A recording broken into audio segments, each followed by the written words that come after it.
Hyperborean and the Polarean epoch. The following passages from the Akasha Chronicle go back to the periods which precede what was described in the last chapters. In view of the materialistic ideas of our time, the risk we undertake with these communications is perhaps even greater than that connected with what has been described in the preceding passages. Today such things are readily met with the accusation of fantasy and baseless speculation. When one knows how far from even taking these things seriously someone can be who has been trained scientifically in the contemporary sense, then only the consciousness that one is reporting faithfully in accordance with spiritual experience can lead one to write about them. Nothing is said here which has not been carefully examined with the means provided by the science of the Spirit. The scientist need only be as tolerant toward the science of the Spirit as the latter is toward the scientific way of thinking. Compare my title Welt- und Lebensanschauungen im 19. Jahrhundert, English Conceptions of the World and of Life in the 19th Century, where I think I have shown that I am able to appreciate the materialistic scientific view. Footnote: in 1914 a new edition of this work appeared, which was completed by a Vorgeschichte über abendländische Philosophie und bis zur Gegenwart fortgesetzt, titled Previous History of Occidental Philosophy and its Continuation to the Present, the work appearing under the title Die Rätsel der Philosophie in ihrer Geschichte als Umriss dargestellt, The Riddles of Philosophy, 2 volumes, Stuttgart, 1955. End of footnote. For those, however, who incline toward these matters of the science of the Spirit, I would like to make a special remark concerning the passages reproduced here. Especially important matters will be discussed in what follows, and all this belongs to periods which are long past. The deciphering of the Akasha Chronicle is not exactly easy in this area. The author of this present book in no way claims that he should be believed blindly. He merely wishes to report what his best efforts have enabled him to discover. He will welcome any correction based on competent knowledge. He feels obliged to communicate these events concerning the development of mankind because the signs of the times urge it. Moreover, a long period of time had to be described in outline here, in order to afford a general view. Further details on much that is only indicated now will follow later. Only with difficulty can the writings in the Akasha Chronicle be translated into our colloquial language.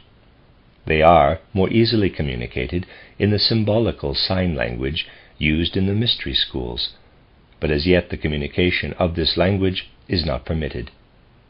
Therefore the reader is requested to bear with much that is dark and difficult to comprehend, and to struggle toward an understanding, just as the writer has struggled toward a generally understandable manner of presentation.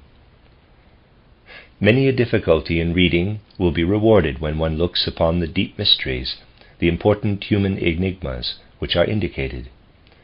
A true self-knowledge of man is, after all, the result of these Akasha records, which for the scientist of the Spirit are realities as certain as are mountain ranges and rivers for the eye of sense.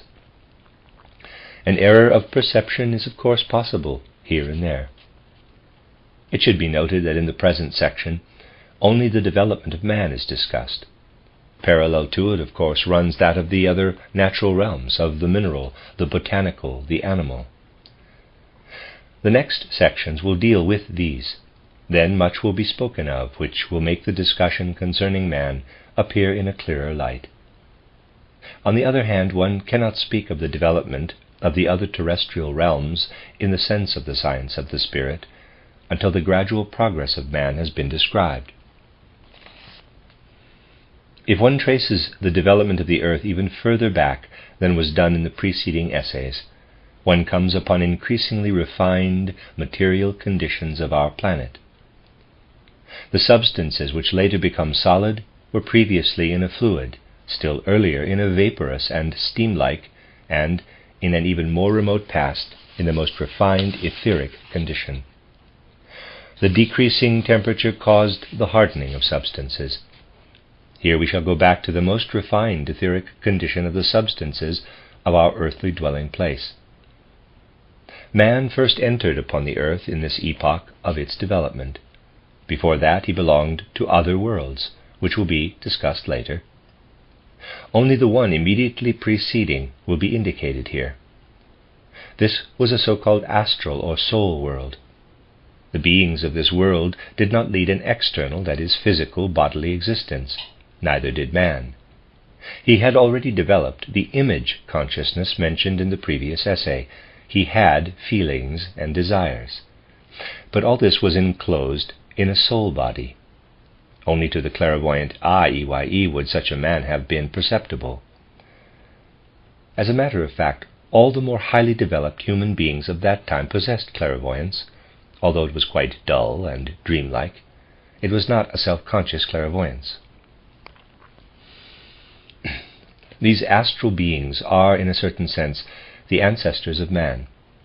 What is today called man carries the self-conscious spirit within him. This spirit united with the being which had developed from the astral ancestor in about the middle of the Lemurian period. This union has already been indicated in the previous essays. In the description of the course of development of the ancestors of man up to that period, which is to follow here, the matter will be discussed again in greater detail. The soul or astral ancestors of man were transported to the refined or etheric earth. So to speak, they sucked the refined substance into themselves like a sponge, to speak coarsely. By thus becoming permeated with substance, they developed etheric bodies. These had an elongated elliptical form, in which the limbs and other organs, which were to be formed later, were already indicated by delicate shadings of the substance. All processes in this mass were purely physical-chemical, but they were regulated and dominated by the soul. When such a mass of substance had attained a certain size, it split into two masses, each of which was similar to the form from which it had sprung, and in it the same processes took place as in the original mass of substance. Each new form was as much endowed with soul as the mother being. This was due to the fact that it was not a certain number of human souls which entered upon the earthly scene, but rather a kind of soul tree which could produce innumerable single souls from its common root. As a plant sprouts ever anew from innumerable seeds, so the soul life appeared in the countless shoots produced by the continual divisions. It is true that from the beginning there was a narrowly circumscribed number of kinds of souls, of which fact we shall speak later. But within these kinds the development proceeded in the manner which we have described. Each kind of soul put forth innumerable offshoots. With their entry into terrestrial materiality, an important change had taken place within the souls themselves. As long as the souls were not connected with anything material, no external material process could act on them. Any action upon them was purely of the nature of soul, was a clairvoyant one. They thus shared in the life of everything pertaining to soul in their environment. All that existed at that time was experienced in this way. The actions of stones, plants, and animals, which then existed only as astral, soul-like forms, were felt as inner soul experiences. With the entering upon the earth, something totally new was added to this. External material processes exercised an effect on the soul, which now appeared in material garb. At first it was only the processes of motion in this material outside world which produced movements within the etheric body. As today we perceive the vibration of the air as sound, these etheric beings perceived the vibrations of the etheric matter which surrounded them. Such a being was basically a single organ of hearing. This sense developed first, but one can see from this that separate organs of hearing developed only later. With the increasing densification of terrestrial matter, the spiritual being gradually lost the ability to mold this matter. Only the bodies which had already been formed could produce their like out of themselves. A new manner of reproduction arose. The daughter being appeared as a considerably smaller form than the mother being, and only gradually grew to the size of the latter. While before there had been no signs of reproduction, these now made their appearance. At this time, however, it is no longer merely a physical-chemical process which takes place in these forms. Such a chemical-physical process could not effect reproduction now. Because of its densification, external matter is no longer such that the soul can give life to it without mediation. Therefore a certain portion within the form is isolated. This portion is withdrawn from the immediate influences of external matter. Only the body, outside of this isolated portion, remains exposed to these influences. It is in the same condition in which the whole body was before. In the separated portion, the soul element continues to act. Here the soul becomes the carrier of the life principle called prana in theosophical literature. Thus, the bodily ancestor of man now appears endowed with two organs. One is the physical body, the physical envelope.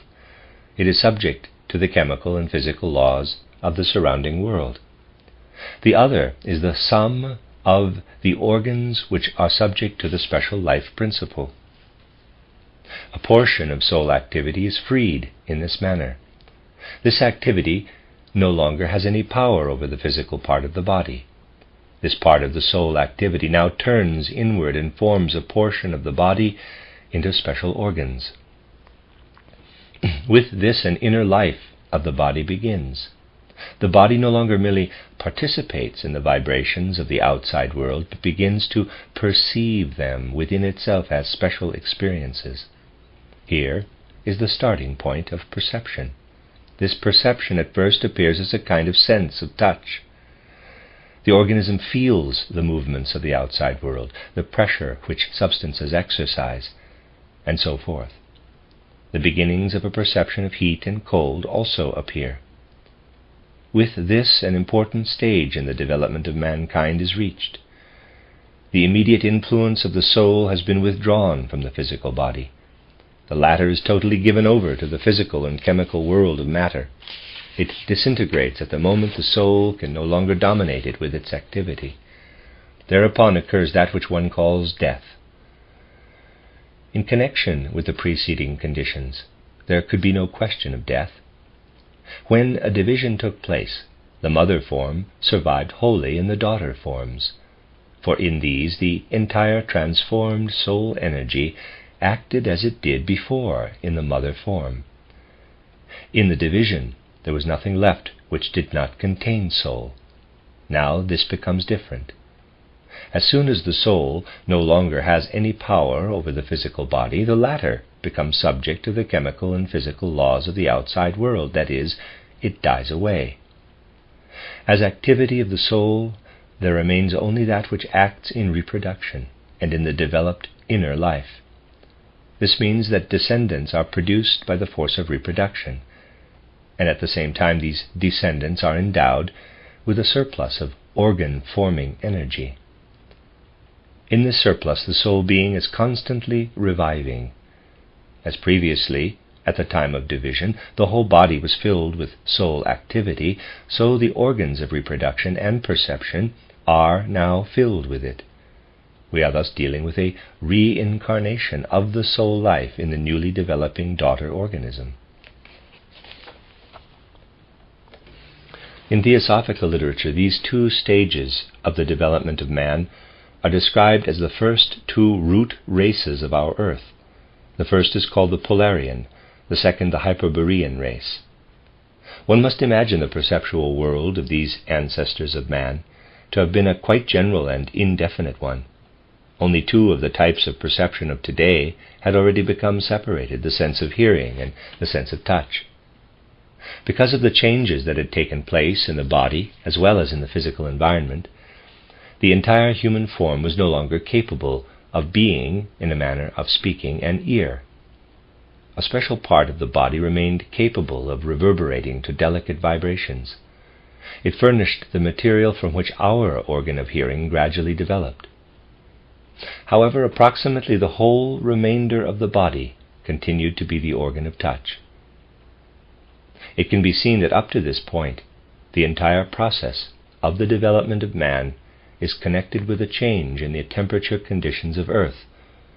It was the heat in man's environment which had brought him to the level we have described, but now the external temperature had reached a point where further progress of the human form would no longer have been possible. Within the organism, a counter-action against the further cooling of the earth now begins. Man starts to produce his own source of heat. Up to this point he had shared the temperature of his environment. Now organs develop in him which make him able to create the degree of heat necessary for his life. Previously, the circulating substances which passed through him had been dependent on the environment in this respect. Now he himself could develop heat for these substances. The bodily fluids now became warm blood. With this he attained a much higher degree of independence as a physical being than he had possessed before. The whole inner life became more active. Perception still depended entirely on the influences of the outside world. Filled with its own heat, the body acquired an independent physical life. Now the soul had a basis inside the body upon which it could develop a life which was no longer merely a participation in the life of the outside world. Through this process, the life of the soul was drawn into the realm of the earthly material. Previously, desires, wishes, passions, joy, and grief of the soul could only be produced by something that was itself soul-like. That which proceeded from another soul being awakened sympathy or aversion in the soul, excited the passions, and so forth. No external physical object could have had such an effect. Now, only did it become possible for such external objects to have a significance for the soul. For the latter experienced the enhancement of the inner life, which had awakened when the body produced its own heat, as something pleasant, the disturbance of this inner life as something disagreeable. An external object suitable for contributing to physical well-being could be desired, could be wished for. What in theosophical literature is called kama, K-A-M-A, the body of wishes, became connected with earthly man. The objects of the senses could now become objects of desire. Through his body of wishes, man became tied to earthly existence. This fact coincides with a great event in the universe, with which it is causally connected. Up to this point there had been no material separation between sun, earth, and moon. In their effect on man, these three were one body. Now the separation took place. The more delicate substantiality, which includes everything which had previously made it possible for the soul to act in an immediately vitalizing manner, separated itself as the sun. The coarsest part was extruded as the moon, and the earth, with respect to its substantiality, stood in the middle between the two others. This separation was of course not a sudden one. Rather, the whole process proceeded gradually while man was advancing from the stage of reproduction by division to the one described last. It was indeed by the universal processes just mentioned that this development of man was brought about. The sun first withdrew its substance from the common heavenly body. Thereby it became impossible for the soul element to vitalize the remaining earthly matter without mediation. Then the moon began to form itself.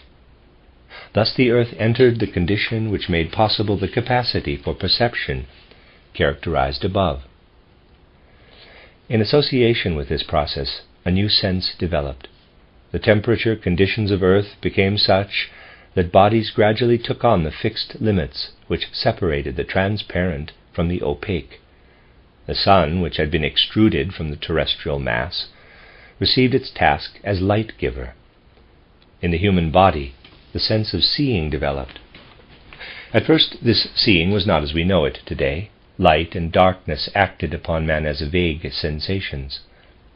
For instance, under certain conditions he experienced light as pleasant, as promoting his physical life, and sought it, strove toward it.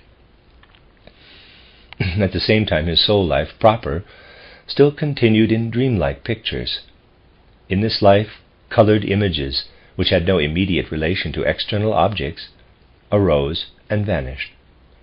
Man still related these colored images to spiritual influences. Light images appeared to him when he was affected by pleasant soul influences, dark images when he was touched by unpleasant soul influences. Up to now, what was caused by the development of bodily heat has been described as inner life.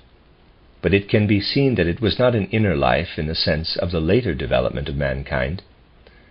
Everything proceeds by stages, including the development of the inner life.